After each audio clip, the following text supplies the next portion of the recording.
Namaste, namaskaran.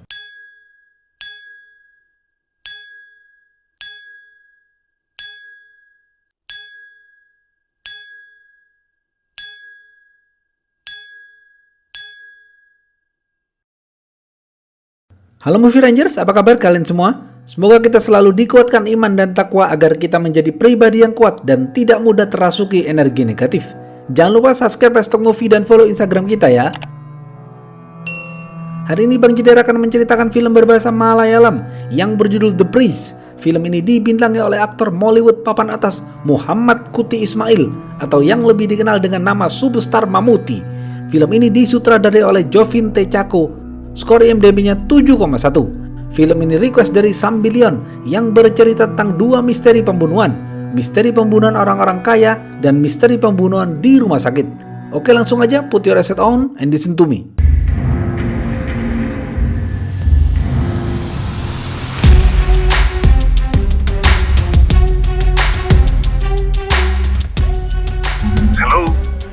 Pemeran-pemeran film ini antara lain, Benedict adalah seorang pendeta, Amea adalah gadis cilik yatim piatu yang berperilaku aneh, Jessie adalah guru di sekolah Amea, dan Susan adalah kakak Jessie yang sudah meninggal.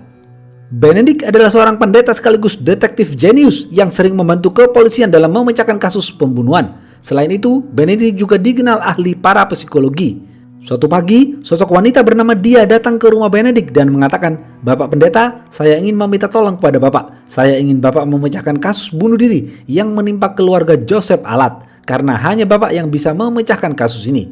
Saya kenal betul dengan keluarga pemilik Alat Group. Mereka semua adalah orang kaya yang mempunyai banyak sektor bisnis, mulai dari rumah sakit, hotel, dan lain-lain. Pendiri Alat Group bernama Joseph. Setelah Joseph meninggal, semua bisnis diambil alih oleh Alex, anak tertuanya. Semua bisnis maju pesat di bawah kepemimpinan Alex. Alex mempunyai istri bernama Lizzie dan mempunyai anak gadis satu-satunya. Tetapi anak gadisnya meninggal karena kecelakaan di Chennai.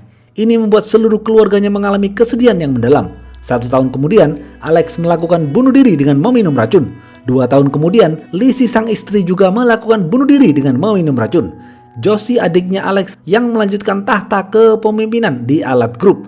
Bisnis kembali berjalan lancar. Tetapi tak lama kemudian, Josie melakukan hal yang sama, yaitu bunuh diri.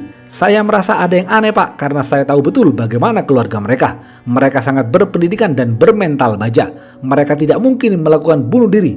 Setelah mendengar cerita Dia, Benedict bertanya, siapa anggota keluarga mereka yang masih hidup? Dia menjawab, Elizabeth Alat. Benedict langsung melakukan penyelidikan. Benedict bertemu dengan Kapolsek. Kapolsek mengatakan, kasus ini dipegang oleh pendahulu saya. Semua bukti mengatakan bahwa mereka 100% melakukan bunuh diri. Kapolsek bersedia membantu Benedict untuk menyelidiki lebih lanjut tentang kasus ini. Kapolsek menelepon Elizabeth dan meminta untuk bertemu. Elizabeth mengatakan, baik Bapak Kapolsek, besok malam kita akan bertemu. Terlihat, Elizabeth sedang duduk bersama gadis kecil bernama Amea di dalam mobil. Amea adalah gadis yatim piatu yang melarikan diri dari panti asuhan dan ditemukan oleh Elizabeth di Chennai. Besok pagi, pembantu Elizabeth datang seperti biasa. Ia membuatkan kopi dan mengantarkannya ke kamar Elizabeth. Saat pembantu itu masuk ke dalam kamar,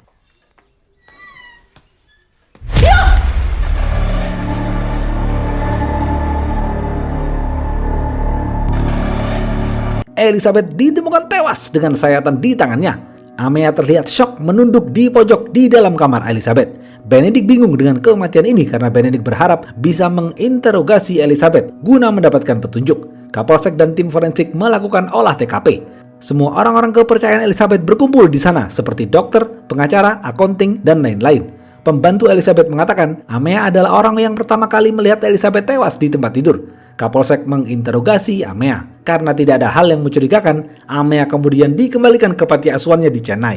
Benedict menaruh curiga kepada Amea, seperti ada sesuatu di dalam diri Amea.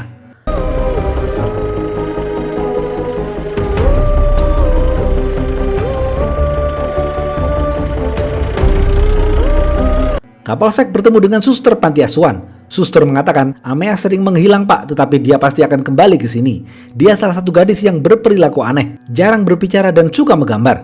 Amea juga tidak ada hubungan apapun dengan Elizabeth. Setelah itu, Kapolsek dan Benedict bertemu dengan dokter keluarga Elizabeth. Dokter mengatakan, Elizabeth mengalami depresi sama seperti keluarganya dahulu. Elizabeth sering mengatakan kepadaku bahwa ia ingin melakukan bunuh diri.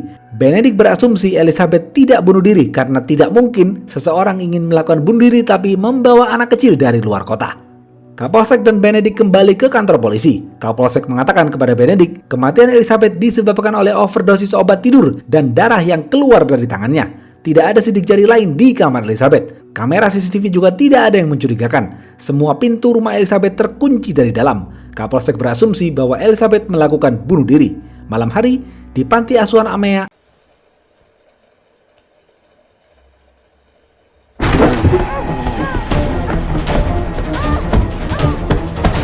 ada seorang pria berusaha membunuh Amea saat Amea tidur tetapi gagal. Amea juga mengatakan kepada Kapolsek tidak tahu siapa yang berusaha membunuhnya. Benedict bertanya kepada Amea, "Amea, apakah kamu melihat ada orang masuk ke dalam rumah Elizabeth malam itu?" Amea tidak menjawab. Benedict kemudian memeriksa tempat tidur Amea. Benedict yakin ada seseorang yang berusaha membunuh Amea karena takut Amea akan membongkar jati dirinya kepada polisi.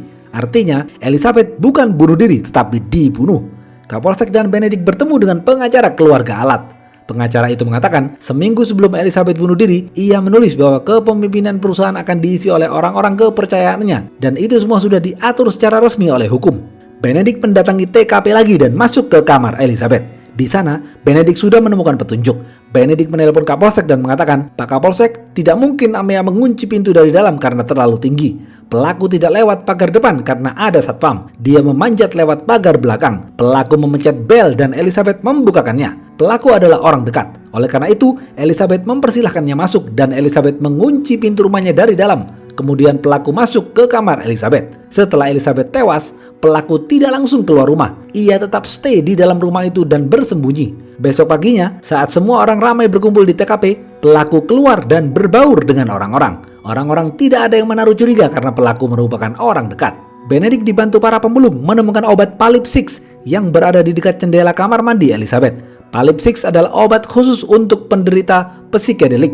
Benedict sudah tahu siapa saja para pelaku. Sore harinya, pria itu lagi-lagi berusaha membunuh Amea. Beruntung, dengan cepat Benedict menyelamatkan Amea. Pria itu lalu ditangkap dan dibawa ke kantor polisi. Benedict juga mengatakan, jika Elizabeth mempersilahkan pelaku masuk ke dalam kamarnya, berarti pelaku adalah orang dekat. Kalau pelaku bukan selingkuhannya, berarti pelaku adalah dokternya. Jeder. അല്ലെങ്കിൽ ഡോക്ടറെ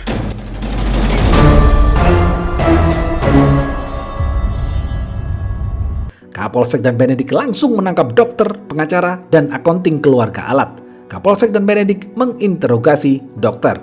Barulah di sini diceritakan fakta tentang pembunuhan keluarga Alat. Selama ini, dokter, pengacara, dan akunting sudah merencanakan ini semua setelah kematian Joseph Alat.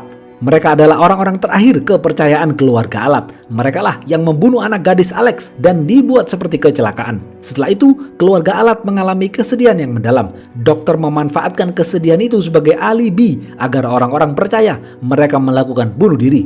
Dokter memberikan obat dengan dosis tinggi kepada Alex, Lizzie, dan Josie. Setelah itu, mereka berencana menghabisi Elizabeth. Malam hari, dokter pergi ke rumah Elizabeth tanpa membawa mobilnya. Ia menyelinap lewat pagar belakang dan masuk lewat pintu utama.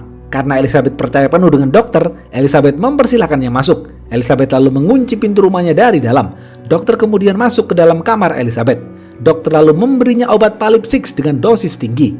Dokter juga memberi Elizabeth pisau agar Elizabeth melakukan bunuh diri. Setelah itu, dokter sembunyi semalaman di rumah Elizabeth.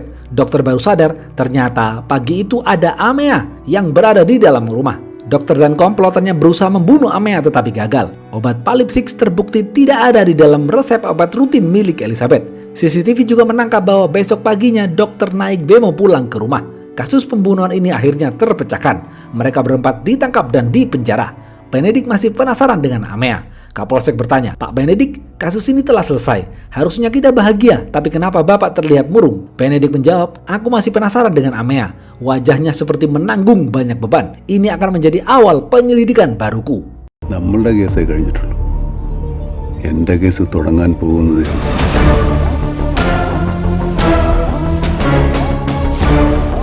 Di sekolah Amea, tidak ada guru dan murid yang suka dengan Amea. Amea tidak bergaul dengan murid lainnya dan tidak menghormati para guru. Suatu hari, ada seorang guru baru bernama Jessie mengajar di sekolah Amea.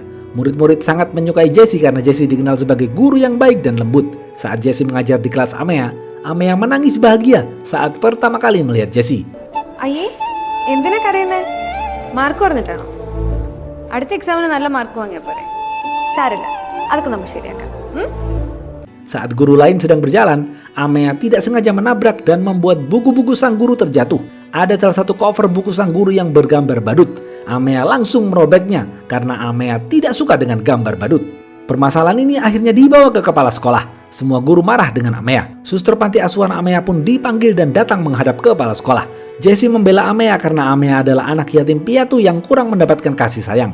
Kepala sekolah memerintahkan Jessie mengurus Amea secara intens. Sejak itu, Jessie dan Amea menjadi dekat. Suatu hari, saat Jessie berulang tahun, Amea memberikan Jessie hadiah. Hari itu juga Sidat, pacar Jessie, mengucapkan selamat ulang tahun kepada Jessie. Sore hari, saat Amea sedang istirahat, Amea ketakutan karena melihat kedatangan Benedict ke sekolahnya.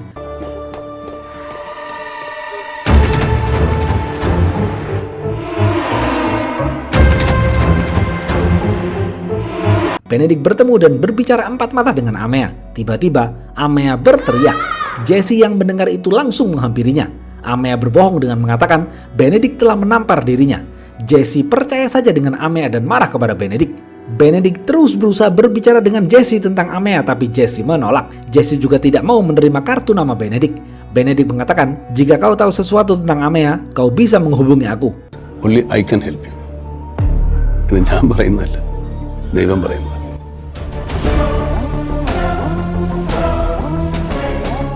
Sejak Jessie memberikan perhatian lebih kepada Amea, Amea mengalami banyak perubahan. Amea sekarang menjadi murah senyum dan berprestasi. Amea juga pandai bergaul dengan teman-temannya dan menghormati para guru. Setelah mendapatkan izin dari panti asuhan, Jessie mengajak Amea pergi berlibur beberapa hari ke salah satu rumah lamanya di Chennai. Rumah itu sudah lama tidak ditinggali sejak kematian Susan, kakaknya Jessie. Jessie dan Amea lalu membersihkan tempat itu, kemudian memasak bareng dan melakukan aktivitas lainnya dengan penuh riang gembira. Sore hari, Jessie mengajak Amea bertemu dengan Sidat, kekasihnya. Terlihat Amea sangat tidak suka dengan Sidat. Sidat memberi Jessie cincin dan melamarnya. Tiba-tiba, Amea ngamuk dan menumpahkan es krimnya ke tangan Sidat. Amea lalu pulang ke rumah Jessie sendirian. Amea ngambek dan tidak mau berbicara dengan Jessie. Saat makan malam, Jessie menceritakan betapa baiknya Sidat karena Sidatlah yang merawat dirinya setelah kematian Susan, sang kakak. Lagi-lagi, Amea marah saat mendengar nama Sidat. Amea memecahkan gelas yang melukai tangannya sendiri. Jessie kemudian mengobati luka Amea dan menidurkan Amea. Jessie merasa ada yang aneh dengan tingkah Amea. Jessie kemudian menyalakan laptopnya dan tiba-tiba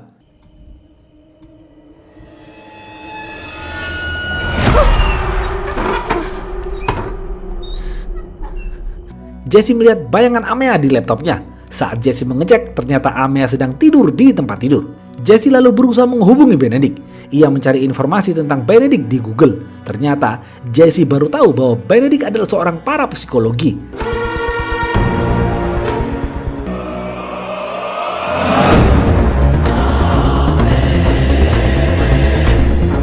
Terlihat Benedict sedang berdoa di kuburan dia. Dia adalah putri Alex Alat dan Lizzie yang sudah meninggal. Ternyata beberapa hari lalu saat Benedict mengungkap kasus pembunuhan keluarga Alat, Benedict berbicara dengan arwah dia. Arwah dialah yang meminta tolong kepada Benedict agar mengungkap kasus bunuh diri yang menimpa keluarganya.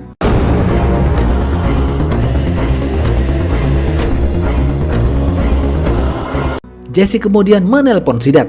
Amea melihat Jessie menelpon Sidat, langsung membatang HP Jessie dan mengatakan, "Aku hanya ingin berdua denganmu. Tidak boleh ada siapapun yang mengganggu kita." Jessie semakin ketakutan dengan tingkah aneh Amea. Benedict datang dan masuk ke dalam rumah Jessie. Tiba-tiba lampu rumah Jessie padam. Amea langsung menghajar Benedict, tapi Benedict dengan sigap menyuntikkan obat tidur ke tangan Amea. Keadaan sedikit tenang. Benedict dan Jessie lalu duduk mengobrol. Benedict mengatakan ada beberapa hal yang manusia tidak pahami di dunia ini. Hantu, roh, dan jiwa. Kata lain dari tiga kata itu adalah energi. Energi ini hanya bisa masuk ke tubuh orang-orang yang lemah mentalnya seperti Amea. Lalu Jessie bertanya, "Kemudian apa solusinya, Pak?" Benedict menjawab, "Pertama, kita harus tahu energi siapa yang masuk ke dalam tubuh Amea. Kedua, kita harus melakukan exorcism." Exorcism. Let us throw some light to the darkness. Benedict dan asistennya seorang dokter menyiapkan semua peralatan di gudang kosong belakang rumah Jesse. Amea lalu diikat di tempat tidur. Dada Amea ditempel alat pendeteksi jantung. Benedict lalu membaca mantra-mantra khusus dan berbicara dengan energi yang berada di dalam tubuh Amea. Sang dokter lalu menyalakan sorot cahaya lampu yang terang. Tetapi upaya itu masih gagal.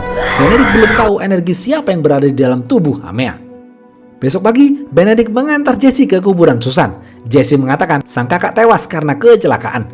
Benedict lalu mencari tahu biodata Amea. Ternyata setelah dicek di hari Amea lahir, di hari itu juga Susan tewas karena kecelakaan. Benedict mengatakan kepada Jesse, saat malam Susan kecelakaan di hutan, warga sekitar membawa Susan ke rumah sakit. Setelah beberapa jam diperiksa oleh dokter, Susan dinyatakan meninggal dunia.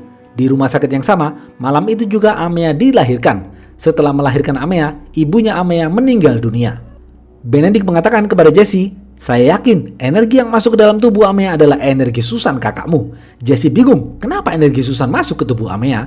Benedict lalu mencari tahu lebih banyak tentang Susan. Jesse mengatakan, dahulu aku hidup hanya berdua dengan kakakku. Kakakku adalah orang yang sangat sayang kepadaku, tapi ia juga orang yang protektif.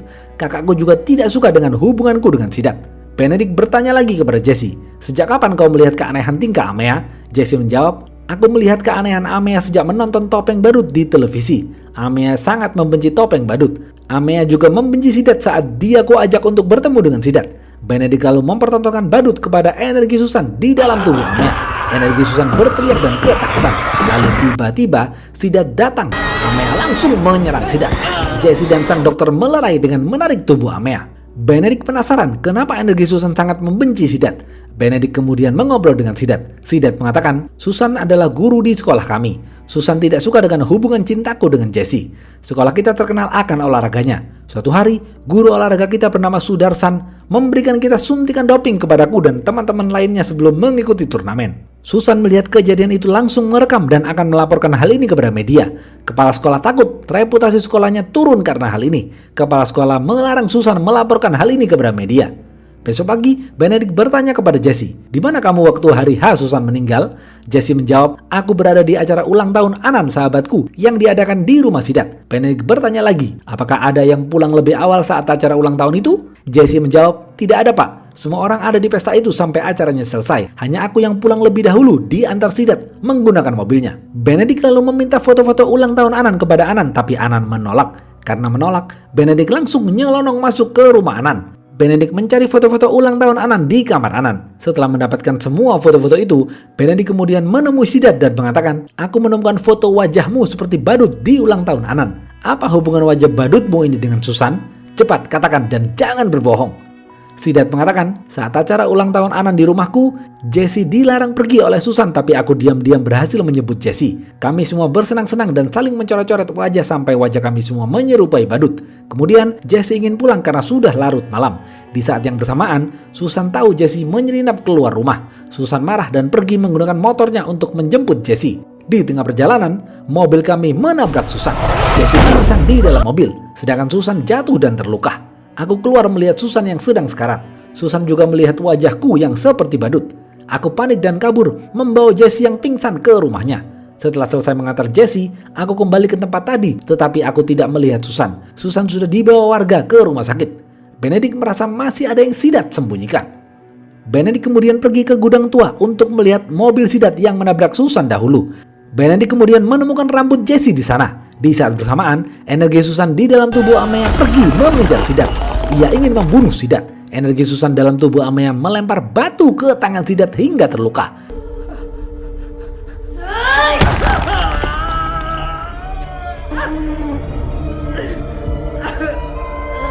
Kemudian, ia juga mengambil kunci Inggris dan bersiap akan memukul Sidat. Lalu tiba-tiba Benedict datang dan mendorong tubuh Amea. Benedict menggiring Amea ke ruang tertutup, lalu ruangan itu dikunci. Jesse disuruh untuk menolong Sidat. Jesse dan Sidat tidak tahu apa yang dibicarakan oleh Benedict dan Amea. Benedict dan Amea terlibat baku hantam. Saat Amea ingin menyerang Benedict,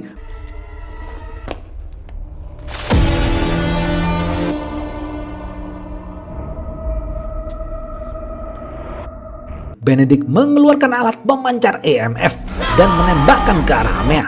energi Susan berteriak ketakutan. Energi Susan lalu keluar dari tubuh Amea.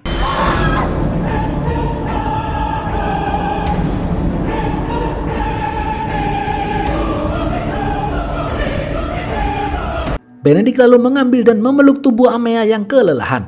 Benedict dan Susan adu argumen. Susan mengatakan, aku tidak akan meninggalkan tubuh Amea. Aku hanya rindu dengan Jesse adikku. Aku benci dengan Sidat karena dia telah membunuhku. Benedict membalas, yang membunuhmu bukan Sidat. Ceder. Yang menyetir mobil malam itu adalah Jesse. Jesse lah yang menabrakmu. Setelah menabrakmu, Jesse pingsan dan tidak sadarkan diri. Sidat lalu turun dari mobil dan melihatmu sedang sekarat. Sidat panik dan membawa Jesse pulang ke rumah. Sidat sangat mencintai Jesse. Dia menyembunyikan semua ini dari Jesse agar Jesse tidak merasa bersalah sepanjang hidupnya. Jesse tidak tahu apapun tentang hal ini. Aku juga sudah membuktikan dengan menemukan rambut Jesse di setir mobil Sidat. Susan akhirnya menangis dan sadar ternyata selama ini dia salah sangka. Susan lalu memohon kepada Benedict untuk memasuki tubuh Amea terakhir kalinya agar bisa menyentuh Jesse. Benedict pun mengizinkan.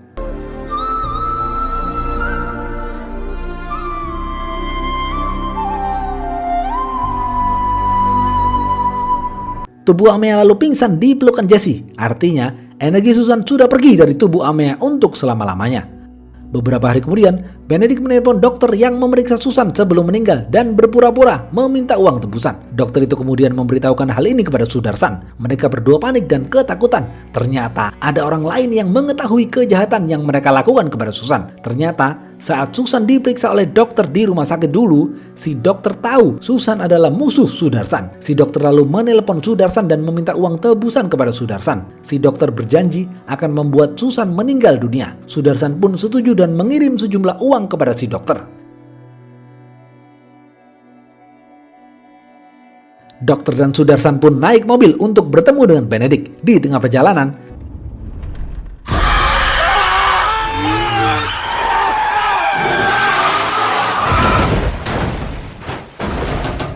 dokter dan Sudarsan kaget melihat arwah Susan dan mobilnya jatuh ke jurang hingga tewas. Akhirnya Susan berhasil membalaskan dendamnya kepada dokter dan Sudarsan yang bersekongkol membunuhnya.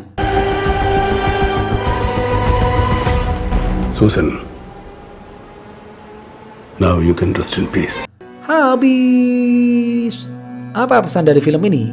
Dari misteri pembunuhan pertama, dokter melakukan itu semua demi uang. Pepatah mengatakan, harta, tahta, wanita. Artinya, uang adalah godaan terbesar bagi manusia. Manusia bisa menghalalkan segala cara demi mendapatkan uang. Padahal, kebahagiaan bukan didasarkan karena uang, tetapi ketenangan hati. Miskin belum tentu sengsara. Kaya tak menjamin bahagia. Tetapi jika hati tenang, kita pasti bisa bahagia. Dari misteri pembunuhan kedua, semoga kita semua diberikan iman yang kuat agar tidak mudah dirasuki energi-energi negatif seperti godaan setan dan lain-lain. Oke, segitu aja video kali ini. Jangan lupa like, comment, and subscribe ya. Stay watching and see you.